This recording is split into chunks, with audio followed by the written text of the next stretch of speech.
Welcome everyone to our next edition of LinkedIn Live, our live broadcast. And those of you that are my regular followers, you know that I'm passionate about digital transformation. And we continue to bring subjects of digital transformation that help you with strategies and tactics to be successful in your journey of digital transformation.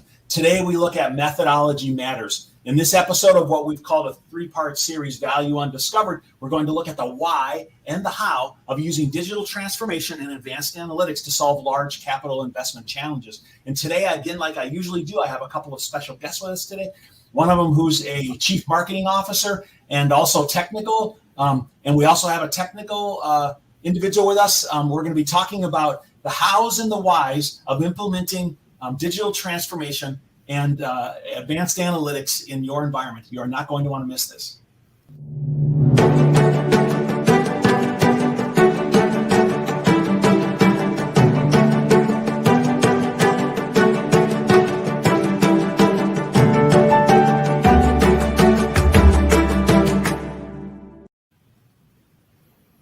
Good morning and welcome. I'm glad to have you guys with us today. Morning. Hi, Mark. Hey, I have two guests with me today. I have Bodwin and I have Matthew. Bodwin, where are you coming to us from today? Where are you located? I'm in Vancouver, Canada. Excellent. How are things there this spring? Do we have some snow there, or how's life in Vancouver? Foggy. Springtime in the Pacific Northwest. Yeah, I understand. Very good. Hey, listen, as we get started here, I just wanted to do a quick introduction of our two guests, and then we'll go over some details of the broadcast coming up. We'll get into details. But Bodwin, can you just quickly, for our viewers, can you tell us who you are and what do you do? Absolutely. So my name is Bodwin Nayans. I'm the Chief Marketing Officer at Copperleaf in Vancouver. And by training, I'm a mechanical engineer, and I spent most of my life actually doing industrial automation. Oh, fantastic. We're looking forward to seeing how your technical background comes together with digital and with your marketing expertise. Thanks. And then we also have Matthew Hare. Matt, how are you this morning today? Hi, Mark. I'm doing well. Thanks for having me back again. Great, good to have you here again. Can you tell our viewers again, if they didn't see last week's broadcast, just who are you and what do you do? Yeah, for sure. So my name is Matthew Hare. I'm a market development manager here at Copperleaf, and I've spent some of the last few years working with some of the world's biggest organizations to improve their capital planning processes and help them define their own value-based decision-making framework. Great, fantastic. Hey, listen, I'm looking forward to having a good discussion here today. Is that I'm passionate about digital transformation, and it's always exciting for me to see what's happening in other parts of the industry, and for me to share those things with those of you that are watching by bringing people into these broadcasts. And one way you can help us to be successful is to share the broadcast. In case you don't know it, LinkedIn has made a small change, and the way to share your broadcast, actually, if you're watching from this screen, is down below. It says share, and you can actually share the broadcast out, and it'll help us to get the word out to other people that we want to get this valuable information about digital transformation. And then also, we want to have you comment. This is actually a live broadcast. We do these live because we want to draw you into the conversation, and we'd like to ask for you to be able to maybe share some of your expertise or ask a question. And, it just makes it more fun and dynamic. And if you look at down in the bottom right-hand corner there, just like in any other social media application, there's a comment box, and you can type your questions directly in there. We see them live. They come up on the screen, and we'll actually do our best to answer your questions. And one of the things I like to do to kind of kick things off is that we always like to know who's watching the broadcast and where you're watching from. I have a lot of regular followers all around the world, and it's kind of exciting to see where people are watching from. So if you're watching, why don't you just put in the comment box where you're watching from, or just give us a hi, and we'll give you an acknowledgement on the screen as we're going forward here. So go ahead and make some comments and ask some questions as we go, and we look forward to engaging with you. Gentlemen, let's dive right in to this conversation here today. So first of all, Matt, let me jump over to you. Is Copperleaf, you said both you and Bodwin work for Copperleaf. Can you tell us just quickly who Copperleaf is? Yeah, for sure. So Copperleaf is a software company based in Vancouver. Our main focus and then the problem our software helps solve is helping companies decide where to spend their money or resources when they can't complete every project they want to. Okay, good. So it's a tool to be able to help, a decision-making tool. Sounds good. Excellent. Bodwin, I've seen some of your company documentation that the word value keeps being used over and over again. Can you tell me why that word value keeps being used at Copperleaf? What does it really mean? Well, we could spend an hour on that. So basically, the base premise is that as a business, you're investing your resources, be it money or otherwise, to create value. Right? Like whatever value means, like that's up to you as an organization to decide what value means in your context. It might be pure financial value, or it might be a much broader definition. It might include societal components, environmental components, you name it. So really the idea is like somehow you have to define that value, and then you have to use that definition in a very rigorous and practical way in your decision making. Okay, interesting. Because I think a lot of times when we look at we have to create a business case, and we're going to look at the outcome of that business case, and we simply jump to the word return on investment, all right? Mm-hmm. And many times we look right away at what it means, a financial return on investment. But I think what you're telling me is the word value is being much more broadly in the terms of, getting the maximum opportunity, reducing risk, dollars, just so many different things, meeting goals and objectives of the company. I hear you saying it means a lot of different things. Yeah, correct. Excellent. Correct. And think of it this way, like actually we got started 10 years ago, 15 years ago now in the utility space, and for a good reason. Utilities typically are monopolies, and therefore have somebody looking over their shoulder and actually telling them what value is in their context. Often they're actually not even for profit. Utilities are often co-ops or government owned. So profit is not the motive. It's really serving, the population, if you wish, or serving society. So value there has a very different meaning, or potentially very different meaning. So that's really what got us started on this whole journey. Really a good point. Is that, reducing cost isn't always the first objective of a company like that. Yeah. Hey, listen, I see we have a lot of people that are joining us. Let's just throw a few names up there. I like to always recognize people and thank them for watching the live broadcast. We have somebody that joined us from Toronto. That's excellent. Thanks for joining. Doesn't say who it is. Sometimes that doesn't happen. Here we have someone joining us from Oklahoma. Welcome. Thanks for joining us. Ask questions if you'd like. We also have guests from Indiana, from Indianapolis. Actually, I'm a Purdue grad from about 30 years ago. Welcome, Indiana. And we have Dallas, Texas joining us. Curtis, thanks for joining us from Dallas. And we have Daniel there. We just threw his name up there again. And I'm glad to have you here with us today, Daniel. Hey, if anybody else is out there watching from other parts of the world, it's always fun to see where people are joining us from. I usually have people joining us from the UK and from South America. I have a lot of followers in Brazil and in the Middle East. If anybody's out there, just let us know you're watching, and we're happy to acknowledge you as part of this process. Hey guys, let's continue to go. You brought up a little bit of a thought about other industries. You brought in the electrical and power generation industry, Bodwin. One of the things I'd like to maybe do is I'd like to talk a little bit about current events, maybe in the chemicals space or other spaces. But what are some of the factors that are driving things within industries today, causing people to need to make decisions? Capital kind of decisions. Bodwin, what are some of the factors that are affecting companies today? Well, I mean, the obvious one, which is staring us, down at us every morning, of course, right now is the pandemic, which has, royally screwed up many businesses and certainly has made decision-making much more complicated. And actually, it has reinforced a trend which was already on its way, which is speed. Like you have to be much quicker in making your decisions and be able to basically adjust to whatever the situation is. Now, second factor, which in particular in capital planning is key, is of course now inflation, which is starting to grow, which presumably will mean, increasing interest rates and therefore, restrictions in access to capital, or at least capital will be more expensive. So you're going to have to be careful. Third factor, which we see and has grown immensely again in the last two years, is the whole ESG movement. So in other words, environmental, social, and governance, both reporting, which is kind of the lagging exercise, but it's starting to really affect the way companies make decisions because they actually want to show they're doing the right thing. So ESG is becoming big. And then, of course, digitalization. So the fact that more and more decision-making is being influenced by the fact that you have digital processes and data available to help that process.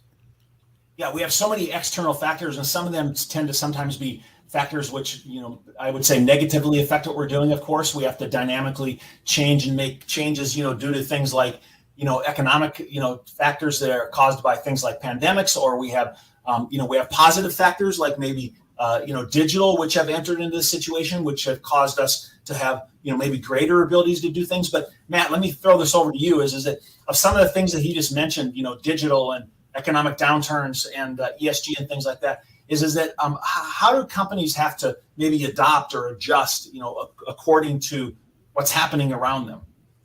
Yeah, I think the first way they're going to have to adjust is by reevaluating kind of what Bodden was speaking, their own definitions of value, right? Like, how do you expand the scope of that definition past financial returns to look at risk mitigation or ESG impacts as environmental, social governance, and really find a way to work that into the decision-making process that's repeatable, but also making sure that they're allocating their money to the areas of the business that are really driving the most value.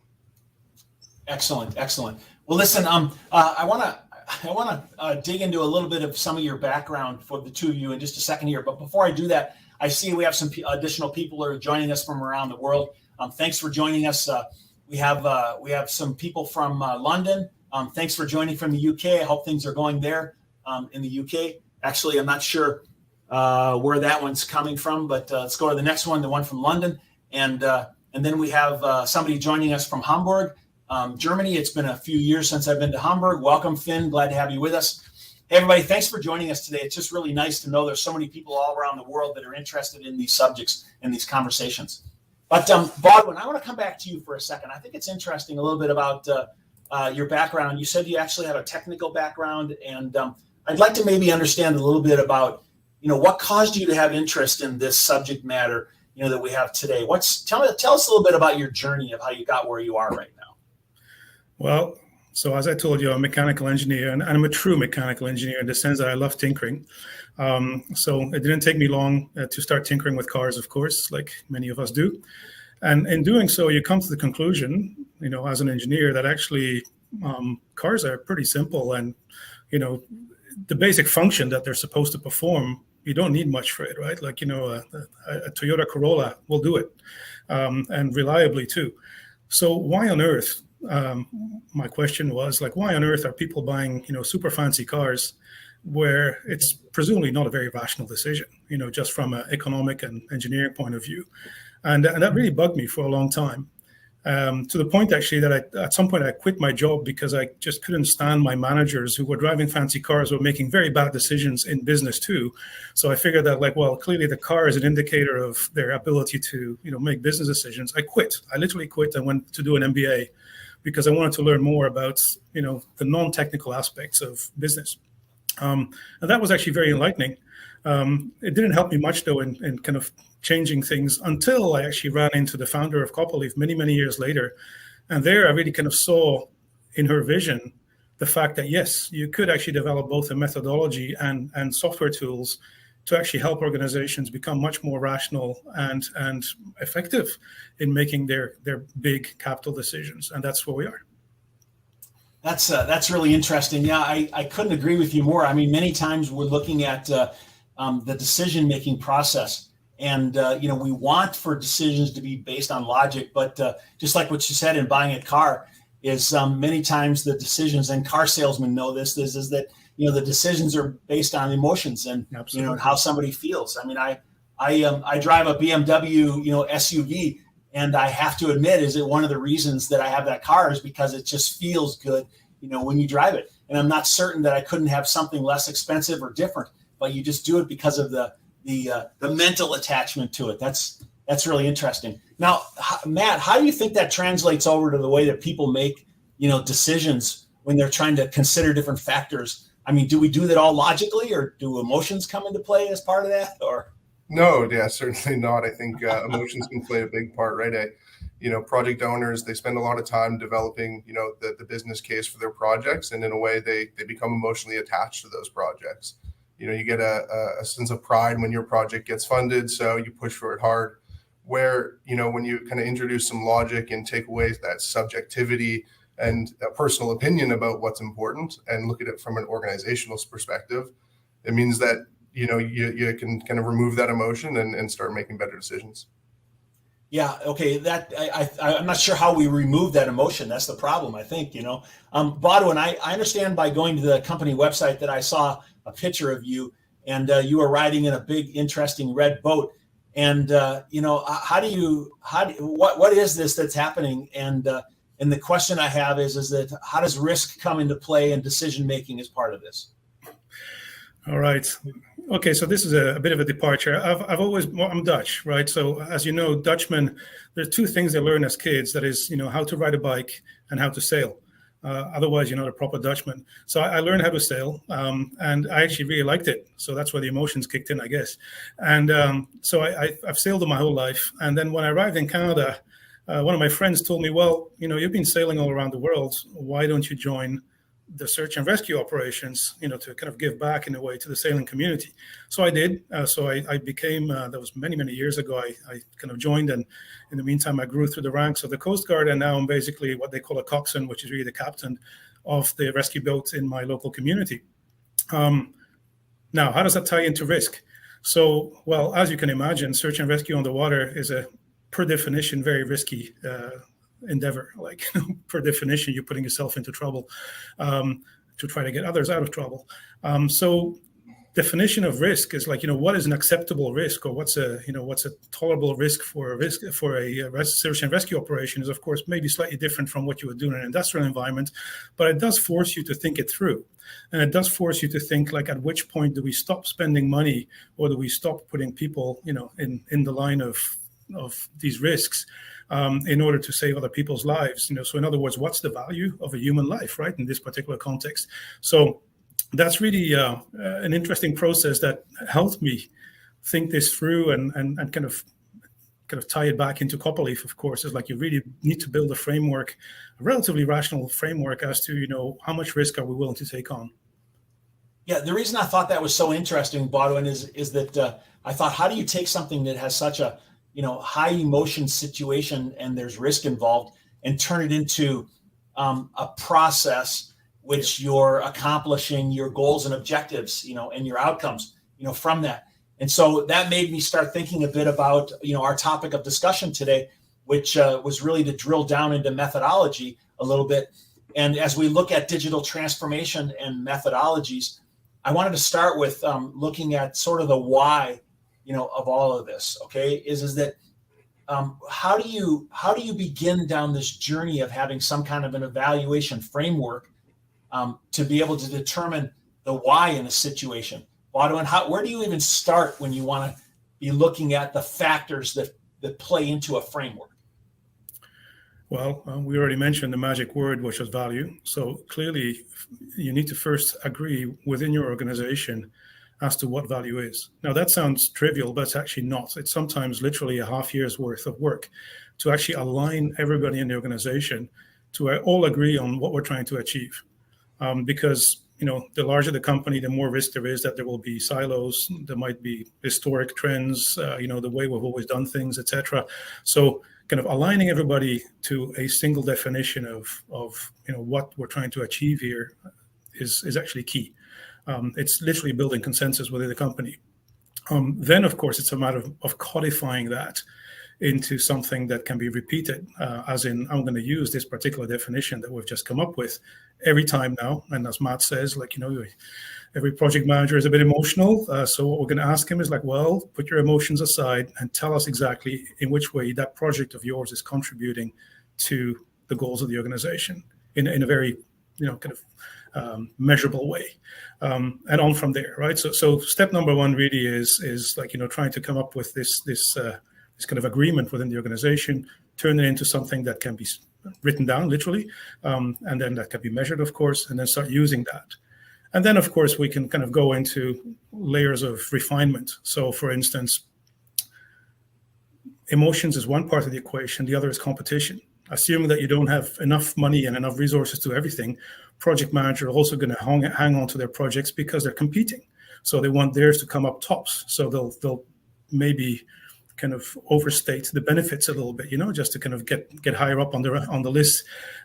So again, you're trying to avoid that too. You're trying to avoid the gaming within your organization. Even it's for all the right intentions, but people are gaming the system. So you want to avoid that by having, again, a very rigorous way of evaluating projects and then putting them in competition in a mathematical way, as opposed to in a shouting match way. Interesting. So we're taking that the factors that we're trying to make evaluations or decisions on, and we're trying to put them into a framework and eliminate some of the emotions and make them more based on the facts or on the outcomes or the possible value. That's really interesting. Hey, listen, we have a question that came up that I wanted to throw up there. It's from Bizinik Wahal, and I want to see if maybe we couldn't answer that question. If we could throw that up on the screen there. He's asking how to engage people to accelerate transformation and influence the culture. How do you accelerate transformation? How do you talked about organizational alignment. How do we get organizational alignment, turn that into something and accelerate, guys? What are your thoughts on that? You're asking me, or you're asking Mark? Go ahead. Go ahead. Just checking. I think, as with many of these exercises, it comes from the top. It really has to be driven by leadership, in the sense that, the organization, if you want to change the organization, if you want to change the culture of the organization, it really has to start from the top. It has to have buy-in, of course, but that comes when the top shows that there's actually value in doing this, right? So the value comes from transparency, from the fact that, everybody starts finally understanding how decisions are being made, and the fact that, their stuff is not being ignored. It's just that other stuff may be more important today, right? So it's really kind of to a large extent, a top-down exercise, but of course not in the sense of, sending a memo and saying, from tomorrow, this is the way we're doing things. It really has to be an exercise in which everybody can start seeing the value.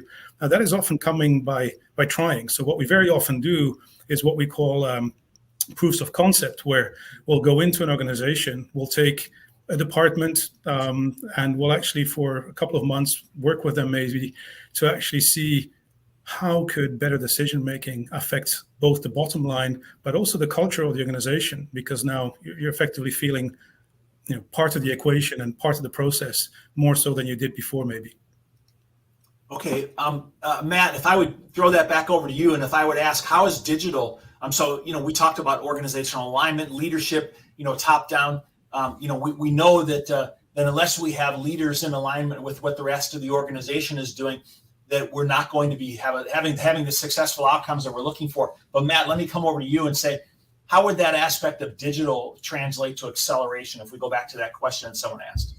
Yeah, so I guess I'll take a bit of a different spin in talking about, how to kind of accelerate some of these transformation initiatives. And I think at the end of the day, like, transformation for transformation's sake doesn't really get much traction, right? And so just like we've been speaking about today, in terms of value, is that every project, every transformation initiative needs to have that value. And so being able to define the benefits or what you're hoping to achieve and actually be able to communicate that across the organization means you're much more likely to get buy-in and kind of accelerate the initiative you may be looking to complete. Good, excellent. And I see with all the different tools that we have available to us today, with digital and with advanced analytics, it becomes more and more possible to achieve some of these things. I want to talk about that in just a minute. But before I go away from this subject, I wanted to come back and say, Bodwin, is if we're looking at organizational alignment and leadership, how do you feel that organizational and alignment in the outcomes of your company affect the people down below? So if I were to ask you, is that, do you think that you guys in Copperleaf have a focused, company, a focused message, and you think people are heading in the right direction, together collectively? And how does that ultimately affect your ability to produce results? So when you're talking about the people down below, you mean lower in the organization? In the people within the organization. I shouldn't be using the word down below. I meant, contained within the organization, working together as a team to achieve successful outcomes. Yeah. Okay. Well, as I say, I think in many organizations, what you wind up with is a relatively obscure decision-making process. Very often, if you go and ask the shop floor guys, how was this decision made? The answer is, I have no clue. It just came down. And I think what we're trying to do to a large extent is make that whole process more understandable to the point where everybody buys into the decisions that are being made because they are the right decisions, and everybody has seen it happen in front of their eyes, literally, through the whole process of decision making. So that is a key component, and that's also why we get a lot of traction, is because very often you get to this moment of revelation where finally we all understand how we came to this discussion, to this decision, right, or to this portfolio of decisions on a yearly basis or whatever it might be. So there's a lot of that going on. We talked about digitalization. That also means that, of course, more and more we're using data, and data doesn't lie, at least in theory. So we're using data to make decisions as opposed to our emotions and other factors that we talked about earlier. So it is becoming a more rational process, which certainly helps in many organizations in building confidence. But it's not only within the organization, it's also outside. Like we talked earlier about ESG factors and the fact that, therefore, effectively the world is looking over your shoulder and going like, well, what are you doing? Like, what are you doing about it? And having a good decision-making process that you can justify internally makes it also easier to justify it externally. So basically, you can really show that you're doing the right thing to your other stakeholders, which might be your customers. It might be, other influencing groups that somehow have a say in whatever is supposed to happen within your organization. Yeah, very good. I see how leadership and alignment, are so critical in the outcomes and important. Hey, let's move to a little bit. I've had some questions that are coming in. I'm not going to put them up just yet, but they do feed right into sort of the next group of topic we want to have. And people are already saying, well, all right, we know we need to do this. We know that we need a framework and a methodology, but how do we go about doing that? And hey, before I do that, let me just recognize a few other people that have checked in. We have visitors from India up above, Jagdish. We have visitors from Turkey down there. We have Ali Osman coming to us from Turkey. Thanks for joining us, from all around the world. Isn't it amazing how digital can, how digital can allow us to connect with people all around the world? It just wasn't that long ago that this just wasn't even possible. I think it's fun to know that, people are listening to your message, in all parts of the world at the same time. So thanks for joining us. I appreciate it.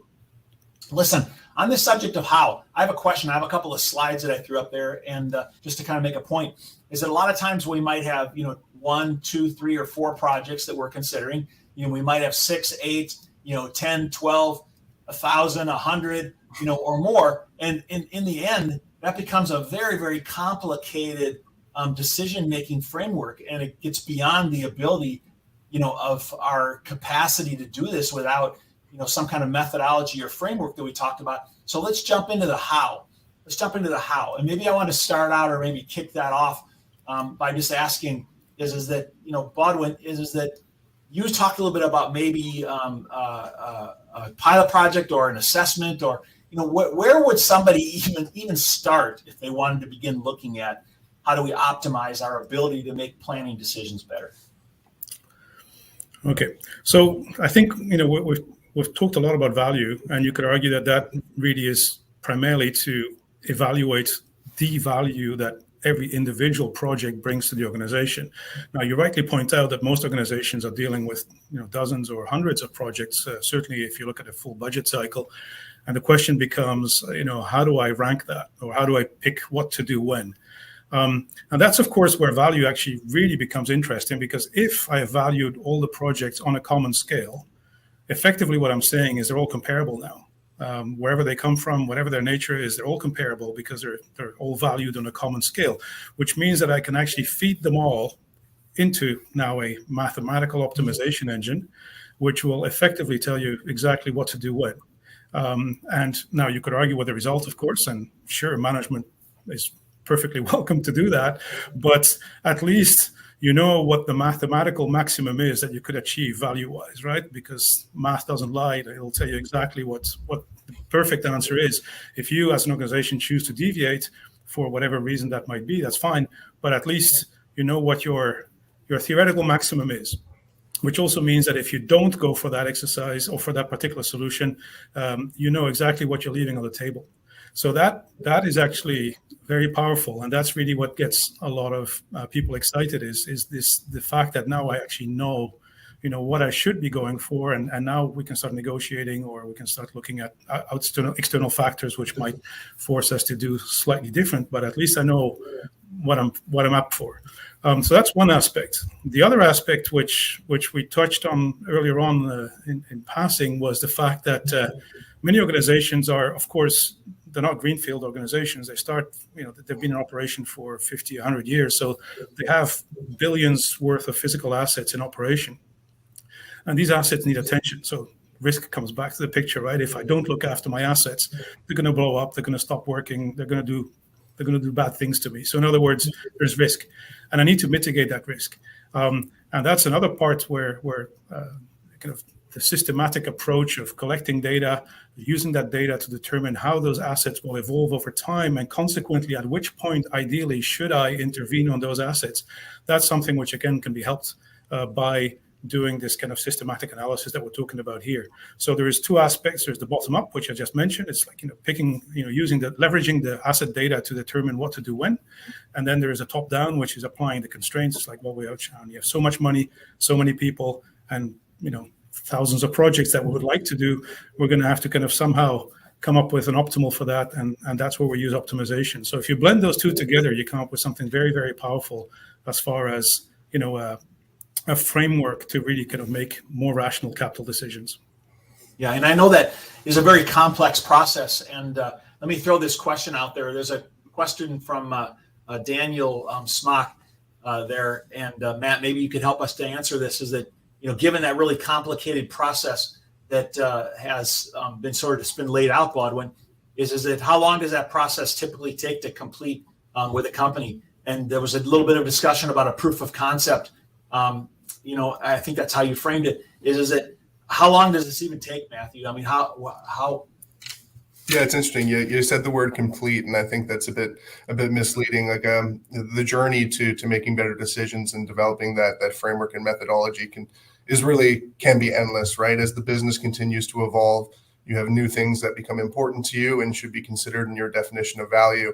Now, like the scope and timing it would take to do initial assessment can definitely vary quite a bit depending on where people are today and where their expected outcomes are. I've gone through this process with a number of companies, and it's ranged from 2 months exercise if we have everyone bought into the methodology at the start, and sometimes it can be up to 4 to 6 months. Yeah, I think that's really interesting the way you put that. And Bodwin, you said this earlier, is that everybody's essentially marching down the path, and nobody's starting from nothing. All right, they all have a portfolio of assets. They have a capital. They have an IT portfolio that exists. And so to ask the question that says, how long does it take? Matt, you answered as it's an ongoing process. And so it's more of, I look at it as an on-ramp onto the freeway, is that we're going to come onto the freeway at a certain particular point and be heading on a journey. And along the way, there's certain things we're going to do to be able to achieve success. And we're not really arriving at a destination. We're really optimizing the entire process as we go forward. Really. And you can link that behind all this at the theory level, if you wish.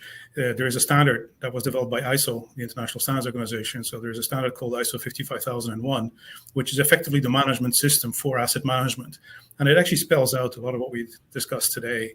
And as you well know, ISO is based on a model for continuous improvement. So in other words, you're never perfect, right? Like there's always ways you can improve your processes, and I think that's pretty much the way we look at it too.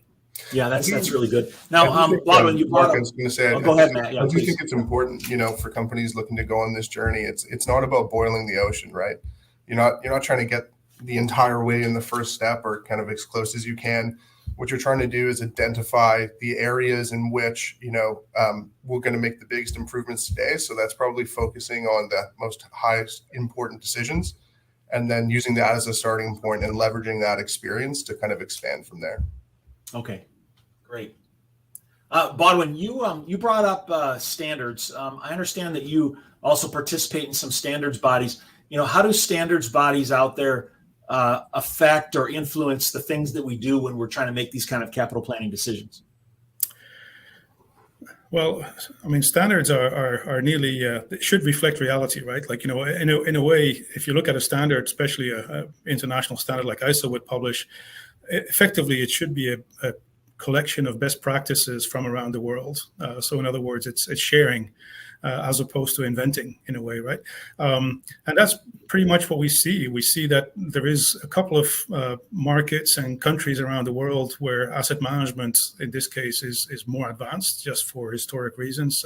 Pressure that came from sometimes regulators, sometimes from the public or whatever, and they came up with clever ideas, basically.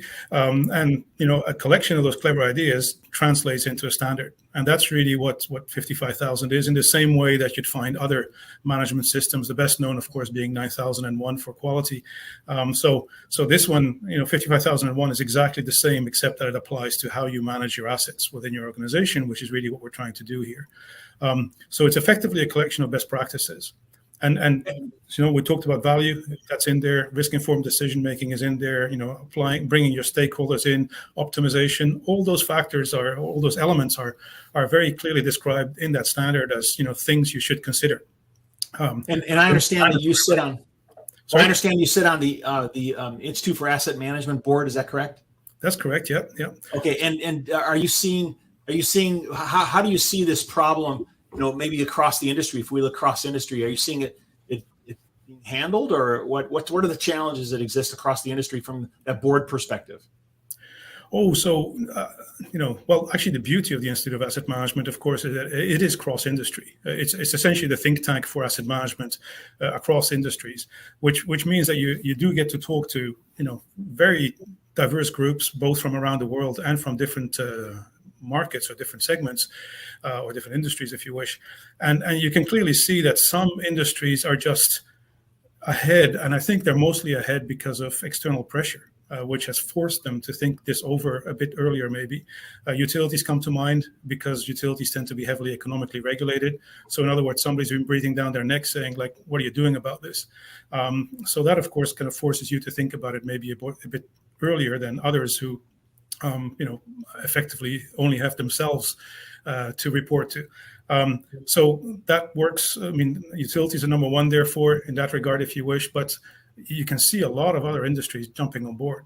We've talked very, for the last 2-3 years, like a lot of interest in oil and gas, a lot of interest in the transformative industries, chemicals for sure, transportation. So you can see that all the other asset-intensive organizations or sectors, if you wish, are starting to kind of catch up and are seeing the benefits of what's going on with the early adopters.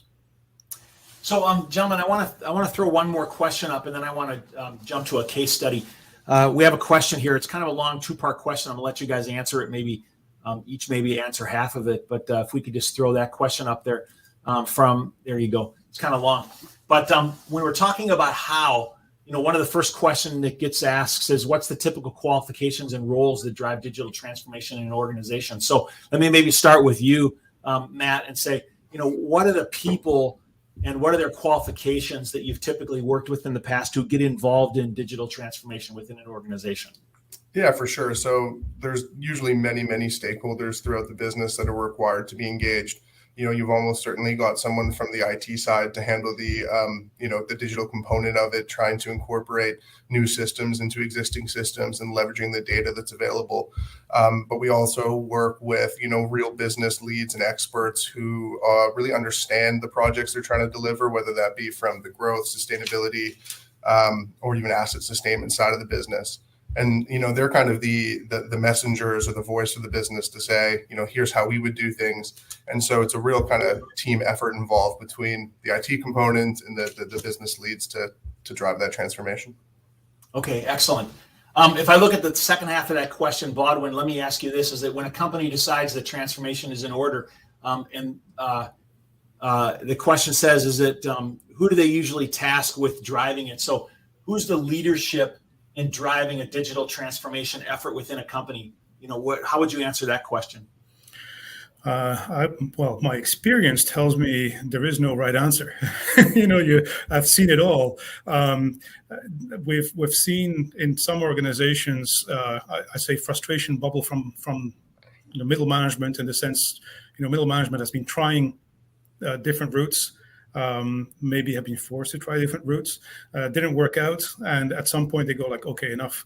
We need to rethink this whole thing, and they will start small in the sense they might start with one department or division of the organization, start kind of experimenting, and when it works out, then they start selling it to the rest of the organization. So that's one way. The other way, and actually you mentioned case studies, like one of the interesting case studies that we had in the last year is the exact opposite. It's an organization in Europe where a chief transformation officer was appointed, and as you can imagine, the role of that chief transformation officer was to get everybody lined up and get serious about this, and that of course kind of injects a level of energy across the whole organization, which would be hard to achieve by little pockets of disruption that that would be the other route, right? So you can see both happening. Of course, if speed is of the essence, then presumably the CTO approach is better because you get everybody's attention right away. The first approach would be more experimental and might take a few years before it gains traction within an organization. So one of the things you said that was kind of interesting is that when you said a chief transformation officer, we're not necessarily talking about digital transformation. We're talking about transformation of a business is what we're talking about, right? Well, they go hand in hand very often, right? Like, the reason why you need a digital transformation is because your business is transforming altogether. And the digitization is part of the answer. Yeah, and the way I usually tell people in these kind of conversations is that technology is really an enabler, and we have to go back and forth between people, processes, and technology. And you have to go through that cycle, and they enable each other is what they do. Hey, listen, I want to talk about a case study. Maybe you brought up the idea of a case study, but one of the things I wanted to point out before we do that is somebody asked a question here, which is interesting. They said, okay, you're a Canadian company. Are regulations different in Canada, or are you really speaking to people worldwide? And so if we could maybe talk about a case study, and are some of your customers worldwide, or are they just Canadian customers? Could we start, Brodwin, with you on that? Well, I mean, as any good startup, we started close to home. So we definitely started in Canada, but that was many, many years ago. By now, we are definitely worldwide. We pretty much operate on every continent, with the exception of Africa. I don't think we have a single customer yet, but everywhere else we have both customers and our own operations. So it's going well from that point of view, and it makes sense too, because the problem is a global problem. It has nothing to do with a specific country or a specific industry. You could argue that it applies worldwide. So from that point of view, yes. Now the question as to how does Canada compare to the US? I'd say that it's not so much regulation; it's more inspiration. And if you look at Canada, they tend to look more at Europe than the US does, maybe for just historic reasons. Consequently, they tend to get more inspired by what's happening, in particular in the UK, which in this particular case tends to be one of the leading countries in the world. So the UK and Australia, you could argue, are the two most advanced in these kind of techniques. Consequently, Canada is carefully copying what's going in both those countries. The US tends to be a bit more insular in the sense that they're so big that they don't look as much as what others are doing. So do you have an example of a case study maybe that you could talk to us about that would help us understand, how these techniques are being able to be used to create value? Yeah, and actually, I've been thinking about this because you asked me the question the other day, and of course we have many, many case studies, many different scenarios, but one that I always enjoyed, and actually it kind of ties in with the background behind you there, the backdrop of a more chemical and industrial background. So one of the very big oil and gas organizations in South America started this journey very early on, actually years ago. And it was indeed a middle management sheer frustration exercise. So they had come to the conclusion that the way they were making decisions made absolutely no sense. And this was middle management who came to that conclusion. And they just felt that it was a massive waste of resources for the organization, A. And B, in their case, they were also battling with very high inflation, which made decision-making very difficult because, of course, depending on how inflation might look and exchange rates, you wind up with very different scenarios as to what you should do or not do. So they really kind of convinced their own organization, and it took them a while. It took them 2-3 years, I think, just internally to sell it to top management. The fact that they needed to have a better process to make decisions, and this was across a very, very large organization, and it's a good example of the level of frustration that I think exists in many organizations, except that they don't know where to go or how to go about it, right? And I think that's something which we're starting to see change now, is by sharing notes across countries, across industries, and through standards, people are starting to come to the realization that there is better ways of doing things. So let's go for it. So that's something that we've seen. I mentioned earlier the opposite approach that was actually in Europe, the Chief Transformation Officer approach, and that was really because of the urgency of it all. Those were people who were very strongly affected by the energy transformation exercise right now. So basically the fact that, we have to decarbonize, in this case, utilities, and therefore they really had a very urgent agenda. They needed to rethink their company, basically. And that kind of forced them, as you rightly pointed out, to appoint a CTO to transform the whole business. But a big part of that was digitalization and decision-making processes. Okay. Hey, Matt, I want to throw a side question off to you. This is a local power plant that was up on the screen there. And I understand from some of our previous discussions that energy and power generation maybe are a little bit more mature than some others. Is that a fact? And do we learn anything from that? Yeah, certainly. And I think Baldwin spoke to this. Certainly, we noticed that the utility companies tend to be the most advanced when it comes to having a framework or for evaluating their projects.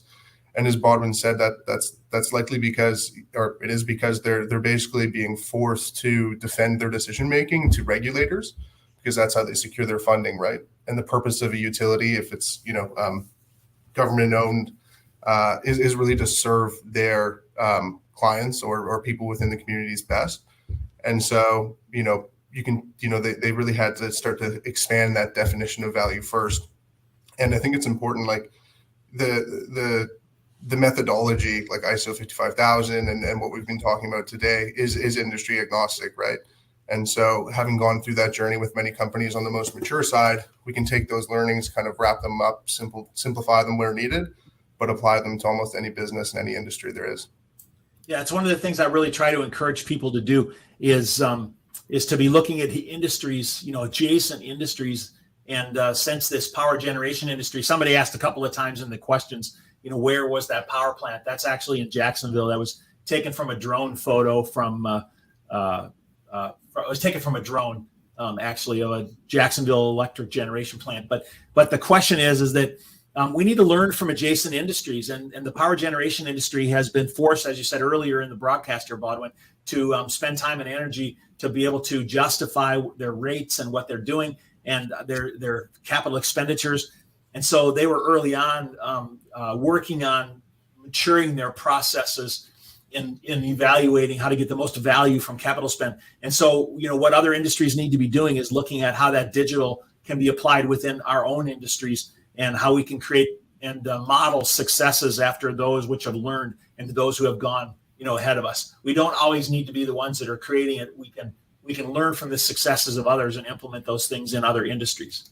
Can I make two little comments here? Because Please. I think you're very right. And it points to two different aspects of this game too. First of all, I mentioned the energy transition, which of course is forcing the power sector in particular to really switch gears quickly.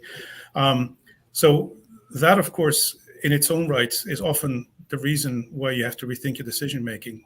And the reason for that is I have my existing asset base, which has been business as usual for maybe 50, 100 years. And now all of a sudden I have this massive disruption coming. So the decision that I have to make every day is, what do I do? Do I actually keep putting money into my old assets, to keep the lights on, literally in this particular case? Or do I, divert all this money and start kind of investing in alternate technologies, etc.? So this tension is horrible, of course, right, from a decision-making point of view. So that actually forces you to really kind of line up your ducks and say, okay, what are we trying to achieve here? And what is, how do we do this? Literally. So that's one. And it ties into a second aspect, which is uncertainty. And that is not only energy transition, that's in general, of course, the uncertainty in the world around us, which effectively means that you have to try different scenarios. What if, inflation keeps increasing? What if the pandemic stretches for another 5 years? What if, government changes and with it, regulations change? So these questions happen all the time. Historically, it's been very, very difficult for companies to actually play that game, in the sense that recalculating a complete annual budget, in different scenarios is horrible. It's just very painful. Customers often tell us it took them months to do that. Digitalization accelerates that to the point where you can actually play what if scenarios at your heart's content, right? Like you can literally run 100 scenarios, because it's just, literally pressing a button. So that gives you a level of confidence in your decision making, which is way higher, because you've actually tested all these scenarios and you know that the route that you're taking is actually the best route, based on what you know, of course. Yeah. And I think that earlier on in the broadcast, we talked about how we have outside factors in the industry that are affecting us. And one of the things that I have seen after interviewing hundreds of people in the last couple of years, just like this here today, is that the most successful companies have been able to be resilient and be able to respond quickly. And one of the things you're talking about right now is resilience and the ability to optimize and to do things differently. And if we're just operating business as usual, we're not going to find ourselves in a situation where we can be successful when factors around us change. Factors around us change. I mean, Baudouin, you said you're a sailor. If the winds change, you don't keep trying to sail in the same direction, do you? No, you change your boat, you leverage the new winds, and you have to change your tack to be able to match, the success of where you need to go. And it was because you evaluated the factors around you, you made good decisions to be able to drive in the direction where you were trying to go. So I think that it's really important for us, to be resilient and being dynamic. And so I think that having digital transformation brings us to a place where we can do that. Gentlemen, a couple of things here I wanted to ask you is that, Baudouin, if I were to ask you is that, at this time in history, what's one of the most exciting things for you with respect to this topic? I mean, what's exciting to you? Well, there's two layers, of course. First, there's just like, as an engineer, the fact that you see rational decision making kind of coming to the top. This is back to my car frustration from 30, 40 years ago. Obviously that is just cool. But I think the other aspect, which is maybe more interesting, is the fact that this whole ESG movement, which effectively means that we're starting to look after the planet, after its inhabitants, and we're essentially coming up with a much broader vision of what we're trying to achieve here as a society, right? The fact that has become very important now, and that it's actually starting to percolate down to individual decisions that we make every day in our organizations, that is phenomenal too, because I think that kind of shifts us from the old shareholder capitalism to what is now called stakeholder capitalism. That is an unbelievable shift, and I think that's with us to stay, and for the better. Yeah, that is exciting. I think we've all been looking for that, as all industries, mature. But that is really exciting. I really agree with that we have more consciousness toward those things. This is our second live broadcast in a series of 3. We have another one coming up. But Matt, if people want to, reach out to you and continue a conversation like this, what's the best way to reach you or to get in touch with you? Yeah, you can reach out to me either here on LinkedIn, or you can email me directly at mhayart@copperleaf.com. Okay, perfect. There's the email address on the screen there. So if people want to reach out, feel free to reach out. Let me also say that we have our third broadcast in a series next week at the same time, 9 o'clock Pacific, 12 Eastern. And next week, we're going to actually have an industry expert who's been faced with these challenges in the industry. And we're going to be talking about practical, hands-on elements of that. And so join us next week as we talk about this subject again, digital transformation, but now from a industry perspective, a person who's been in the industry. Hey, I also wanted to mention that we've had so much interest in this subject that we've decided we're going to do a webinar in the future as well. And the difference between a live broadcast and a webinar is we're actually going to dig in a little bit deeper and do a traditional webinar where there'll be some presentation and taking a look at some of the different elements of case studies and elements of what people are actually doing, some real hands-on stuff. and actually sign up for this upcoming webinar. It's Value Undiscovered. It's making CapEx decisions that reduce risk and increase ROI. But I think you taught me something earlier here, Bud, when the name shouldn't be ROI. It should be maybe increasing value, because it's more than just, return on investment. So I think so. Yeah. Unless your investment definition is very broad. There you go. It should be a very broad discussion of that. Perfect. All right. Well, listen, so gentlemen, I really appreciate you taking time, to have this conversation with us today. I really find it insightful, and I see we've had an awful lot of people that have joined us today and have seen it. So thank you, and I appreciate your knowledge and contributions to the industry, and Baudouin, for your passion for what you do and the leadership that you provide to the Copperleaf Company, and Matt, your technical expertise. It's really nice to see how you're applying that and helping people to be successful, through the use of digital and advanced analytics and application of that. So, gentlemen, thanks for joining today. I really appreciate everything that you are doing for the industry. It was a pleasure. Thanks for having us. Yeah, excellent. Hey, everybody, join us next week as we come back and look at Value Undiscovered again from an industry perspective. I want to invite you to join us at 9 o'clock Pacific, 12 noon Eastern next Wednesday, and we'll be looking forward to seeing you. From a sailor's perspective myself, I'll just wish all of you fair winds and following seas, and have a great day, and we look forward to seeing you online again.